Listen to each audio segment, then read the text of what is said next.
Relatively new to the Harmonizers, Patrick Horne sings bass, and he plays a Nazi soldier in this story. He volunteered for the role because he believed this story deserved to be told. Early on, Patrick gave up what he calls, in his words, not a very promising musical career to work overseas. But he has a background in Gilbert and Sullivan comedic operas and opera choruses, all big, expressive character work. This role asked him to do the opposite. Over the years, Patrick made many visits to Auschwitz, and his experiences are a key driver to his motivations and the importance of this story. We caught up with him on a business trip in Europe. Here's our conversation. How long have you been a harmonizer, and what part do you sing? And tell us about a little bit about your connection to barbershop. Thanks, Alex. This is a great opportunity. Uh, I'm new to the Harmonizers. I've been in the group for almost exactly a year. I'm a longtime enthusiast of barbershop. I started singing in college many years ago, and actually competed in my first international in Miami in the mid 90s. We made it to international because we were the only college group that auditioned from the Mountain States at the time. We had no idea what we were doing. We had no idea what to expect. Everyone couldn't have been nicer to us when we showed up in Miami with wide eyes. We did not do well. I think we came in second to last out of all of the collegiate quartets that year, but we had such a great time. I'm really looking forward to going to my second ever internationals, lo these many years since. You've been a harmonizer just over a year. So were you at, I guess, the announcement of the set last year? I was. Yeah. That was a really powerful moment. Joe Cerruti, our director, rolled out the history of the comedian Harmonists, and we were all stunned as he really thoughtfully and completely laid out the history of these remarkable men and the challenges that they overcame and his vision for the story. And I, like all of the rest of the Harmonists, were just really captivated. So your initial impression was wow rather than ooh. The initial impression was wow, but I'm not going to lie, it did become ooh as it went on when I realized that to tell the story in the way that Joe and the team that he had gathered to help tell the comedian Harmonist story had envisioned, it meant that there was going to need to be a Nazi soldier on stage. And then as it went on, I thought to myself that this was something I could hold my hand up to volunteer for. So why did you raise your hand and volunteer for this role? A couple of reasons. First one is that I'm relatively new to barbershop, and I knew that there was a potential for bad feelings within the community. And I didn't want any of my fellow Alexandria harmonizers, perhaps who are competing in other quartets or have long time associations with the society, to have anything backfire against them. I knew nobody knows who I am. If there was a backlash, then that's okay. It wouldn't redound upon the group or anyone like that. The second reason is somewhat more personal. I told you that I've spent a lot of my career overseas. I had the opportunity to work in Krakow, Poland, a really lovely town in the southern part of Poland that's also really close to Auschwitz-Birkenau. Part of my job was to take visitors and dignitaries to the camp to show them. I've been there many times, and I was able to connect with and to talk with a lot of the docents and the volunteers that work there. And I was impressed by a couple of things. The first one was that everyone there wanted knowledge not to be lost. They wanted to make sure that the memory of both the terrible things that were done to the Jewish people and other people who came into the camps is not forgotten. And secondly, to celebrate the really remarkable stories of resilience and hope and courage and strength that came from those who survived and did not survive the camps. So many moving stories, so many incredible tales of effort and strength. I've been moved by a lot of those stories, and I'd like to be a part of telling this story of the comedian harmonists. Why is this set important to you personally? Would there be anything else? Anytime you're competing in a barbershop chorus competition, I have learned, even though I'm new to this whole business, is you have an uptune and a ballad. And the uptune is a lot of fun. I think the choreography that's been prepared for us is just fantastic. And the script, the music itself, it's just a lot of fun to sing. But for me, the really moving part of the set we're going to perform is the ballad. It's called Stars in the Night. And not only is the music beautiful, the message is really great. I told you that I visited Auschwitz a number of times, but I also have read the books that Elie Wiesel wrote. And if you don't know Elie Wiesel, he's a remarkable Romanian Jewish man who survived the camps. He wrote a series of books about his experiences there. The message of Stars is very much the message that he gives in his books, because it has everything in those. There's the anger and the righteous indignation that people can be enjoying themselves, that there can be beauty in the world when something so remarkably horrible is happening to him and to the people that he loves around them. But also in the books, there's a story of how he develops his resilience, how he rediscovers hope, and how there's a dawn, a light that re-enters his life as he goes through. That's the message of the ballad that we're singing. This is not to celebrate, of course, the evil that was happening. It's to celebrate, number one, these remarkable men, the comedian harmonists, but also the hope that they represented, the harmony that they created, and the harmony that we are trying to promote, to capture. I loved this vision that Joe and our directors have laid out. That's the message that I want to be part of, that no matter how dark things get, there is light, and we can be part of bringing that light. So you volunteered to play the role of the Nazi officer on stage. Why was the role important to you? There's a couple of things going on here.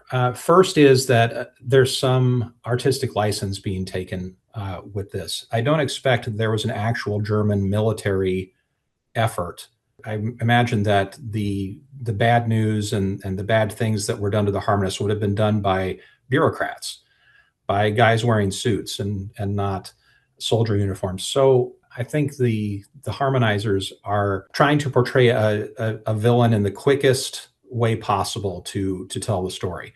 If I came out in a pinstripe suit with a clipboard, that would be one way of doing it, but it doesn't convey the message of that this was an entire society that was moving in this terrible direction, that didn't help the comedian harmonists, didn't stand in the way of the things that were done to them, and probably actively participated in their repression and the destruction of their films, of their records, of everything that that made them special. Rather than taking the time to tell all that, the Harmonizers have chosen to use a very known, recognizable image of the German World War II soldier to come out, because that, I think, encapsulates very quickly all of the wrongs and evils and terrible choices that were made during that time.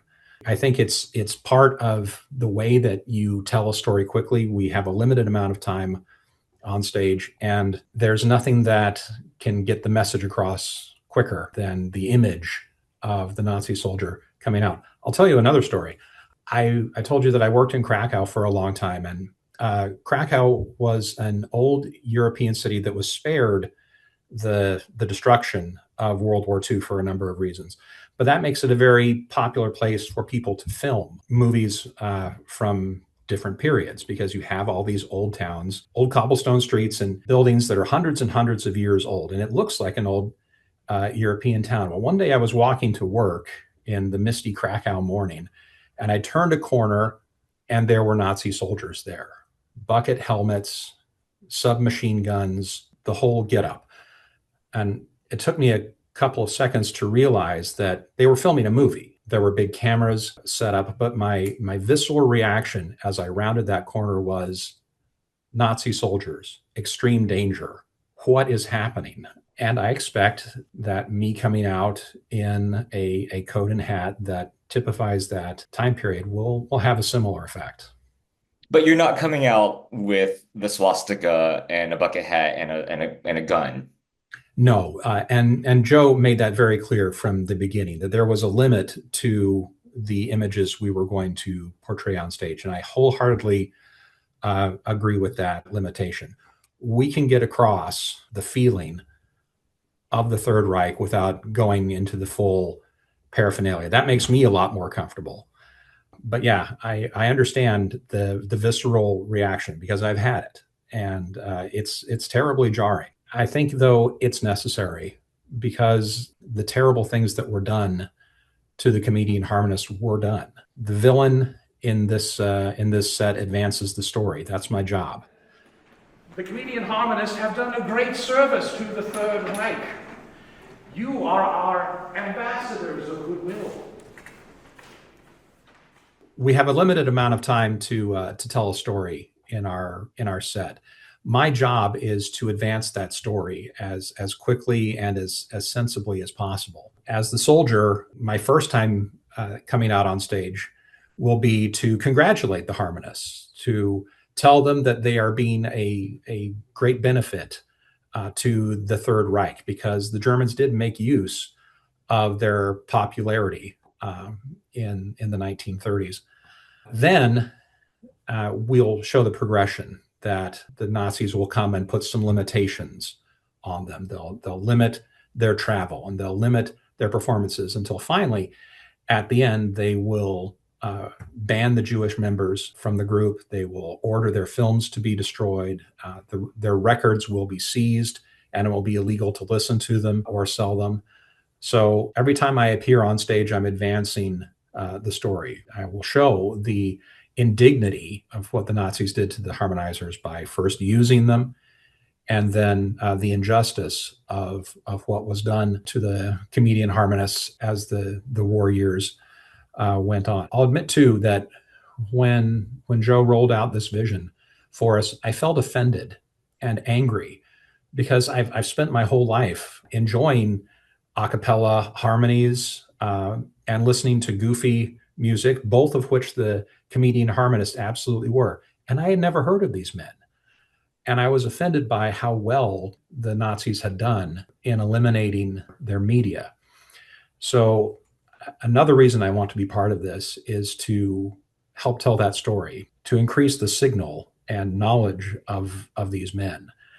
Every story needs a villain, I suppose, and I'm the engine that drives the story. But I also hope that people get angry, hopefully not at me personally, but at the injustice, the inability that we have had as Americans who love this crazy genre to experience the music of the comedian Harmonists.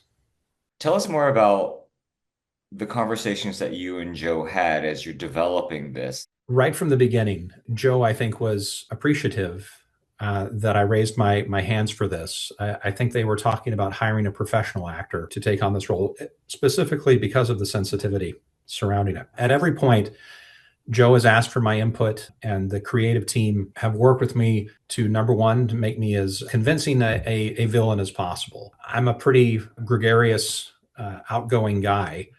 And first, I was trying to play the role in a very big, bombastic, Gilbert and Sullivan-y kind of way. They said, "This is not the vision that we have. Let's work together to make you, number one, a lot more robotic and uncaring toward the Harmonists themselves."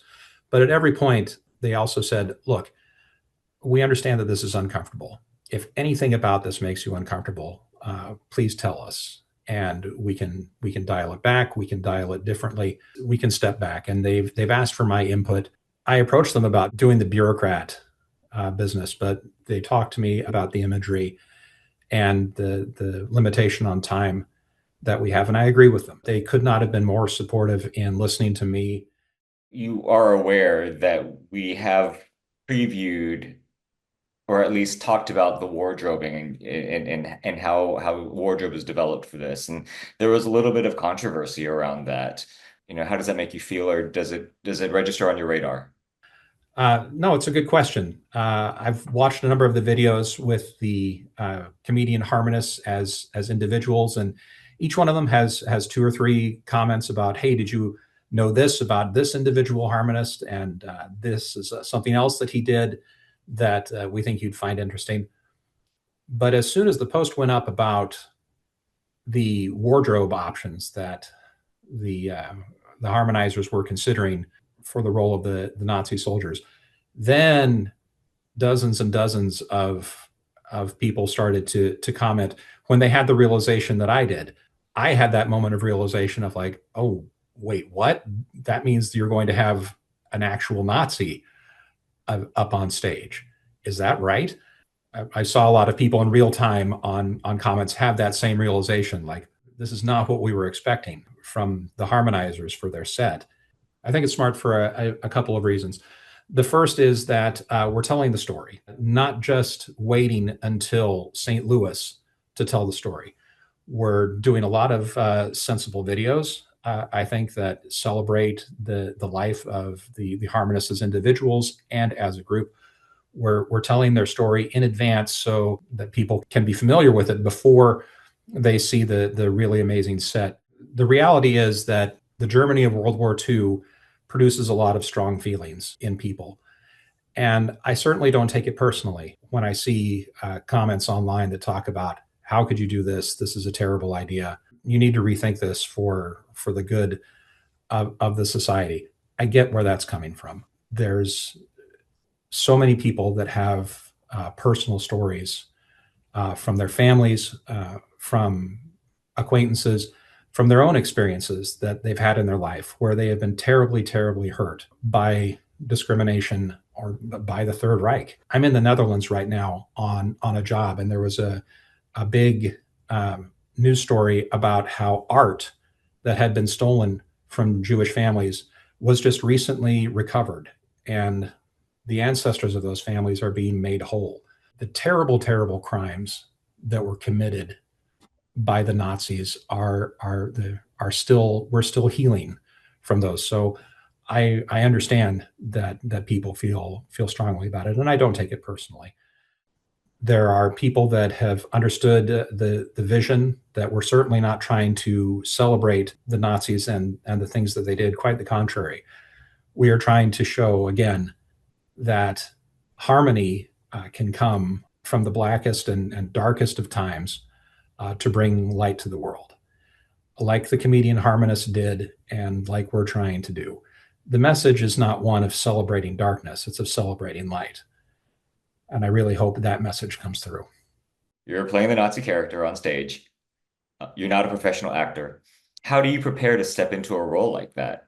First thing I have to do is turn off my expressiveness. The character that I've developed with the creative team is supposed to be one of not just not caring about the comedian Harmonists as humans, as individuals, but really not seeing them as anything other than tools to be used and discarded. That means that a lot of my past experience in musical theater is not appropriate. I'm a bass with the Harmonizers. Prior to becoming a professional, I was in opera choruses and in a lot of light opera choruses as a Gilbert and Sullivan character.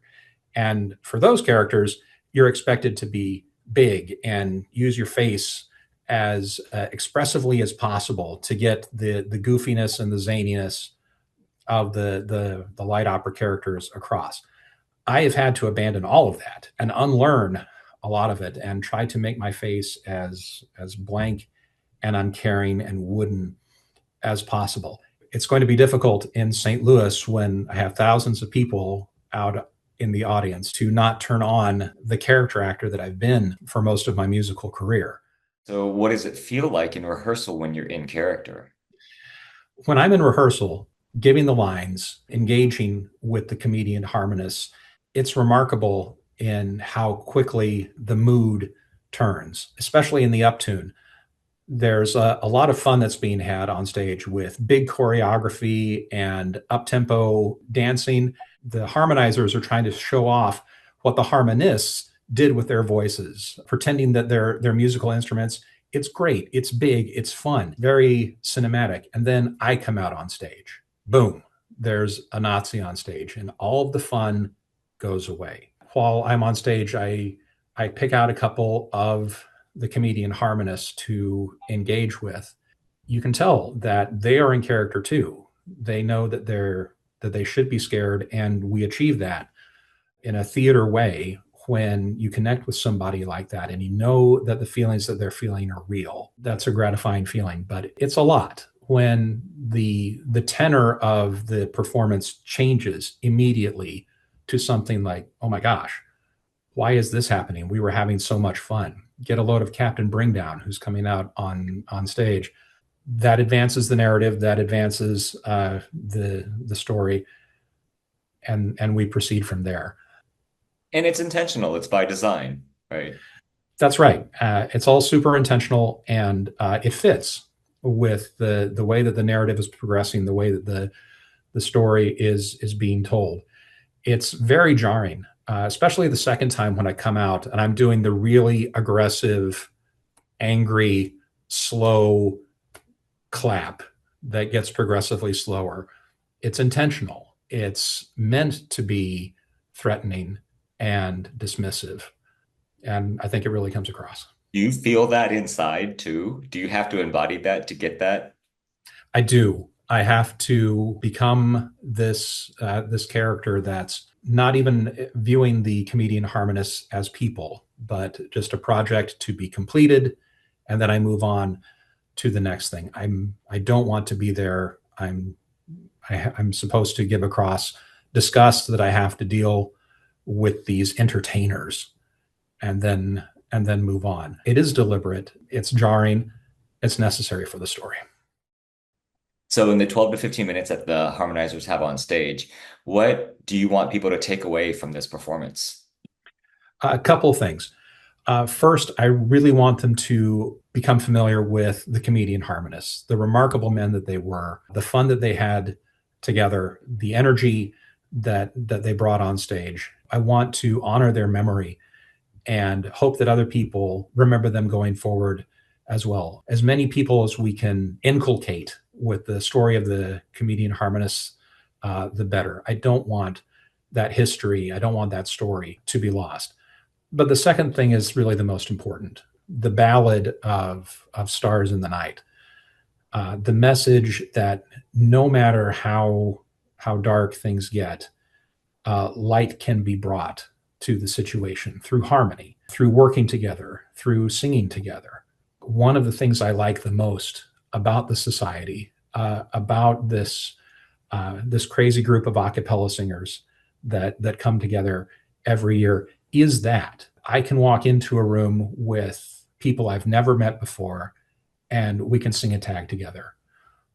We might not agree on things politically. We might not even speak the same language, but we can sing together. We can create a little bit of unity in a hotel room in St. Louis or Miami or wherever we are. That's the message. The message is that if we work together, if we sing together, if we are together, that darkness won't win.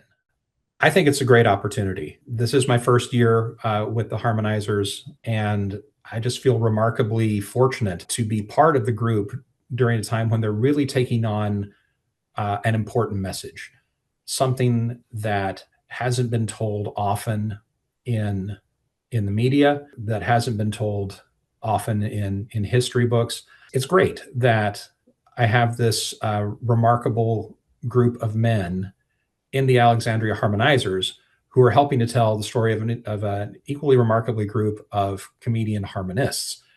It's important to me to tell these stories.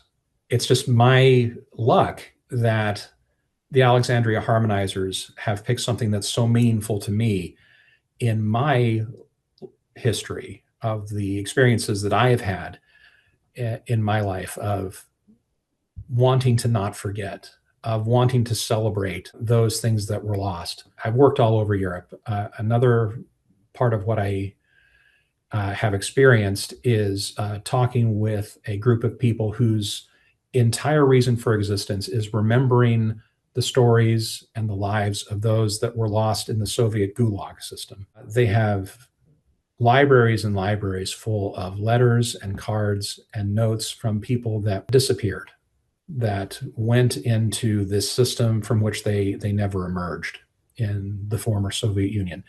These were artists, these were doctors, these were diplomats, politicians, just people who were inconvenient to the regime, but they were all people. They had talents, they had lives, they had loved ones, and a lot of who they were was intentionally buried and disappeared. Anything I can do to tell the story of people whose stories were attacked like that, I want to do. And I'm very much appreciative of the Harmonizers for wanting to take that on. Remembering is the way that we show up, one of the ways that we show up as individuals, as a society. We should do our best to not forget. It's meaningful to me that the Harmonizers have taken this on. After St. Louis, my understanding is we're going to continue to tell the story of the comedian Harmonists.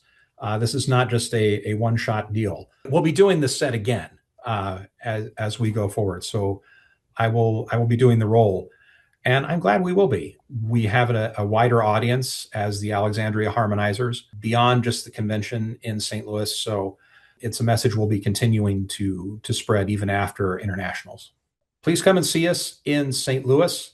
It's going to be a wonderful opportunity to learn some things about a remarkable group of men, and I think you'll have a lot of fun.